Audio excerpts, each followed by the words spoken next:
Bonjour à toutes, bonjour à tous et merci de votre fidélité. Nous sommes très heureux de vous retrouver ce dimanche matin pour une émission que nous consacrons aujourd'hui à un sujet important, les reliques et pas uniquement celles du Bouddha. Elles peuvent par exemple ressembler à de minuscules perles recueillies dans les cendres des bûchers funéraires après la crémation de grands maîtres. Traditionnellement, ces petits grains symbolisent les qualités spirituelles de compassion et de sagesse. Ceux qui les voient peuvent continuer à recevoir, après la mort du maître, ces bénédictions. Les reliques deviennent ainsi des supports de dévotion. Alors, quelle est l'histoire de ces reliques? Sous quelle forme peuvent-elles se présenter? Je vous propose de rejoindre notre invitée, Rachel Guidoni, pour en parler avec nous. Bonjour Rachel. Bonjour Aurélie. Alors, vous avez fait des études de tibétain et d'ethnologie. Vous êtes titulaire d'une maîtrise au Langzhou et vous avez soutenu un doctorat en 2006 à Paris-Nanterre. Vous êtes donc ethnologue spécialiste du Tibet. Le sujet de votre doctorat portait sur le thème des reliques dans le monde tibétain. Un sujet, alors, à l'époque inédit, bien que les reliques dans le monde bouddhique soient finalement un sujet assez répandu. Pourquoi vous avez choisi de vous intéresser aux reliques ? Justement, au cours de mes études, j'avais noté des faits un peu intrigants autour de la mort des grands maîtres, des funérailles, des restes post-mortem. Et je ne trouvais pas de documents écrits à ce sujet, puisque dans le monde tibétain, lorsqu'on parle de la mort, on trouve surtout des ouvrages autour du bardo, ce moment intermédiaire entre la vie et la mort. Et pourtant, comme vous l'avez dit, les reliques dans le monde bouddhique sont avérées depuis le parinirvana du Bouddha, lui-même ayant laissé des reliques, et tous les pays bouddhiques ayant des cultes aux reliques. Et dans le monde tibétain, justement, on ne s'était pas beaucoup intéressé, le phénomène n'avait pas été étudié. Et dernière chose, je m'étais rendu compte aussi qu'au Tibet, la grande différence, c'est que les reliques des grands maîtres tibétains semblaient beaucoup plus importantes que les reliques du Bouddha. Donc, avec tous ces éléments, je me suis dit, je vais me lancer dans une recherche sur ce sujet. Et alors, qu'est-ce que ça a donné? Qu'est-ce que vous avez découvert? Alors, j'ai découvert beaucoup de choses. Je me suis intéressée, effectivement, qui dit relique, dit mort et dit funérailles. Donc, il a fallu d'abord, effectivement, étudier les textes, les pratiques, les usages, ce que disent les gens autour de ces moments clés. Il se trouve aussi que les biographies de grands maîtres tibétains sont très nombreuses au Tibet et comportent toujours une partie importante sur la mort du maître et les funérailles qui sont organisées. Donc il a fallu lire tous ces textes. Et puis il a fallu pas mal voyager pour un petit peu voir où se trouvaient les reliques et demander aux gens qui vivaient autour de ces reliques ce qu'ils en faisaient, ce qu'ils en disaient, quel phénomène éventuellement miraculeux pouvait se produire à proximité de ces reliques. Alors effectivement, il y a une grande diversité à la fois dans les pratiques et des reliques elles-mêmes. Oui. Comment est-ce qu'on peut les catégoriser, ou... Alors, il existe des classifications extrêmement savantes, souvent dérivées du monde indien, avec effectivement des catégories, des sous-catégories de reliques, des choses qu'on trouve également dans la religion catholique. La classification des reliques, c'est quelque chose de bien connu. Mais ce qui est intéressant de voir, c'est que justement, les traditions héritées des textes, et donc dérivées souvent du monde indien, sont différentes de ce que les gens aujourd'hui disent et font avec les reliques. Et que ces classifications, par exemple, sont beaucoup plus simples, mais n'en sont pas moins très vivantes et très variées. Et comme vous le disiez, on a toutes sortes de reliques, des reliques donc corporelles qui émanent donc directement du corps des maîtres. On a parlé des perles reliques. Il peut aussi y avoir des organes qui se conservent. Il peut y avoir des bouts d'os. Et puis, il y a ce qu'on appelle les reliques de contact, donc des vêtements, des objets qu'ils ont utilisés, des choses qu'ils ont touchées. Donc, vraiment toute une panoplie de reliques et qui sont toutes avec cette particularité de contenir les vertus de la personne. Alors ça, c'est un phénomène qui est un petit peu particulier dans le monde bouddhique. Ce qu'on appelle le jinlap en tibétain ou l'adhisthana en sanskrit, c'est une force, mais quasiment matérielle, qui imbibe tout objet ou tout lieu sacré. Et donc, une relique, elle est un petit peu la continuité du maître à qui elle appartient. Elle possède ce pouvoir sacré, mais donc comme un lieu toutes ces saint. qualités, hein, c'est ce que Exactement. Elle renferme ces qualités et ces qualités perdurent au-delà de la disparition du maître. Et donc, quand on garde des reliques, en quelque sorte, on s'approprie et on continue à avoir près de soi les qualités et les vertus du maître qui continuent et qui, par le contact, continuent à contaminer, on va dire, ceux qui peuvent avoir la chance de les toucher. Alors, on reviendra un petit peu dessus par la suite, mais j'aimerais que l'on reparle de la production des reliques, parce que je crois qu'il y a différentes formes. Déjà, on peut laisser des reliques de son vivant. Et puis, évidemment, les reliques vont surtout se produire au moment du décès et des funérailles. Alors là aussi, les funérailles des grands maîtres sont différentes des funérailles des personnes ordinaires. Il y a aussi toute une typologie de funérailles. Dans le monde tibétain, on procède à 2 grands types de funérailles pour les maîtres, qui sont la crémation et la momification. La crémation, assez logiquement, c'est dans la suite logique de ce qu'on a fait pour le Bouddha. Et donc, c'est effectivement un mode funéraire prestigieux, en mémoire de ce qui a été fait en Inde pour le Bouddha. La différence avec ce qu'on fait pour le commun des mortels, c'est que le maître est mis en position de lotus et est mis dans un four qui est en forme de stupa et dont le fond est souvent dessiné avec un mandala.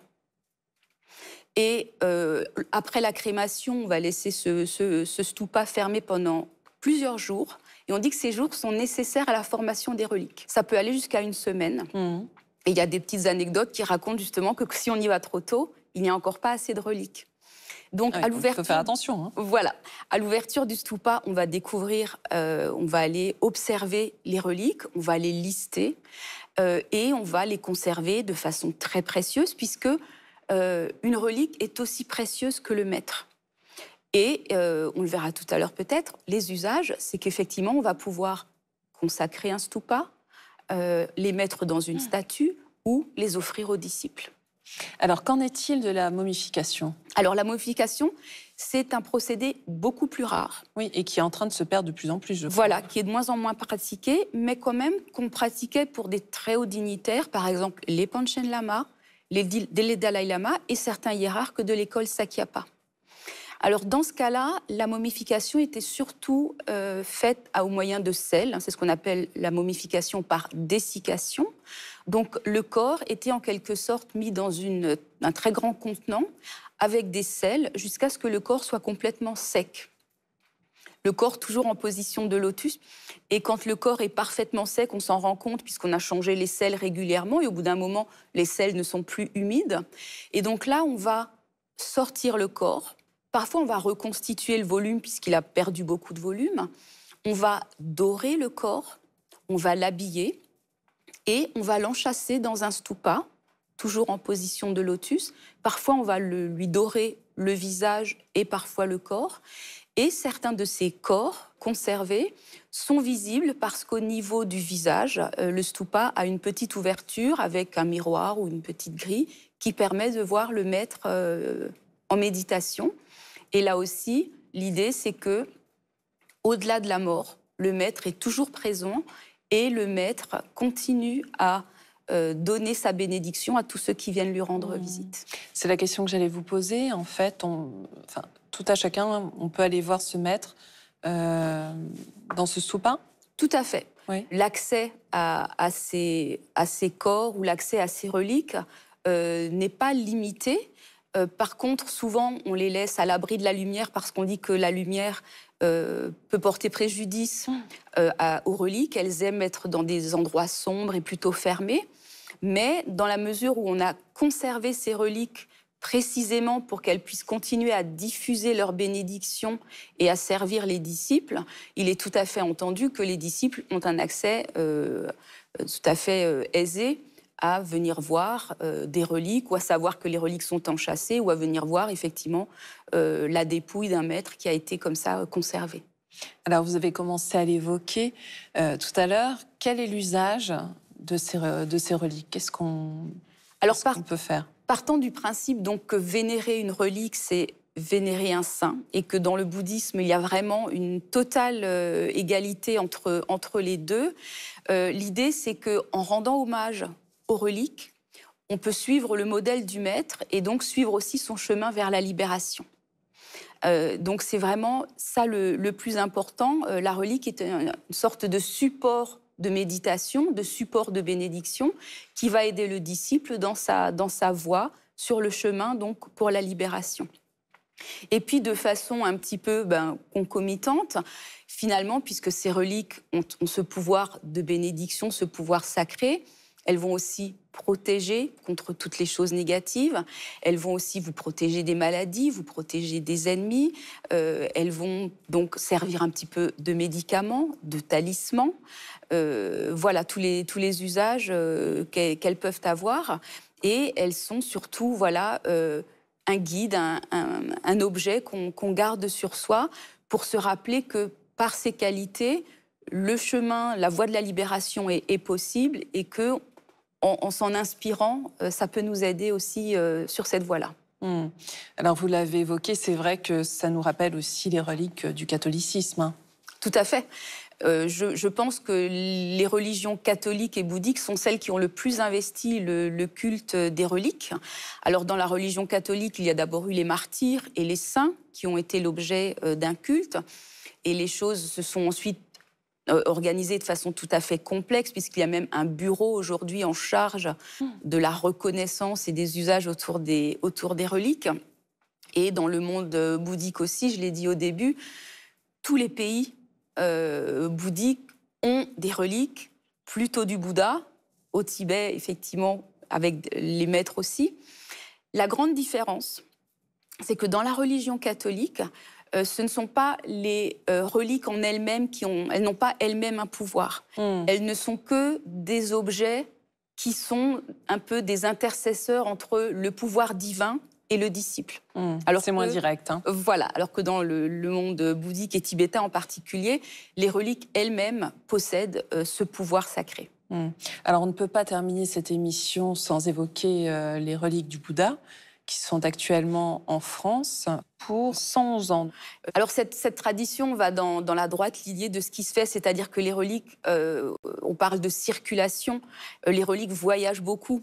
Et donc la Thaïlande, effectivement, en 2009, a exprimé le souhait de déposer quelque part des reliques du Bouddha en Europe, sans doute dans un souhait d'alliance.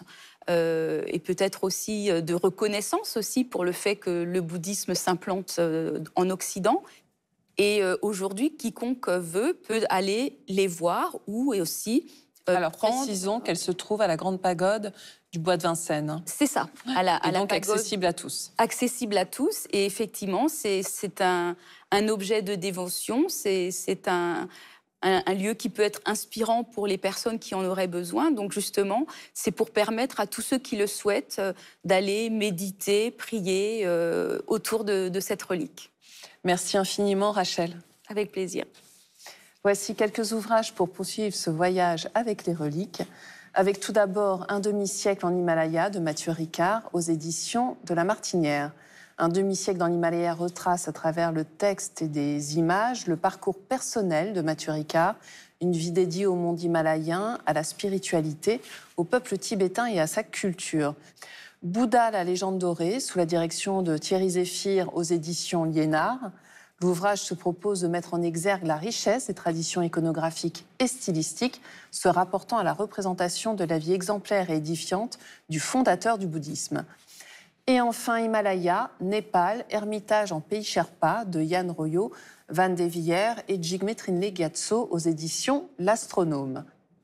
C'est la fin de cette émission. Vous pouvez la retrouver sur la plateforme France.tv.